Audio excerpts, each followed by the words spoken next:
What's up guys? Good morning, good morning. So ganito po ang ganap sa Libmanan. Bagamat nakakalungkot dahil may mga lugar na nasalanta ng bagyo, binaha.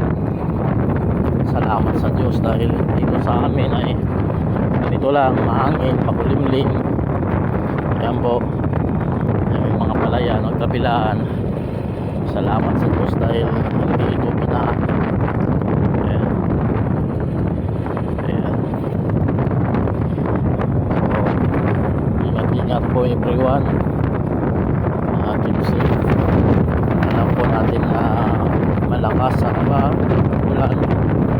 Mas maganda na steady lang tayo sa ating mga bahay, mga kasama. So yan lang, salamat. So, maayos naman ang panahon dito sa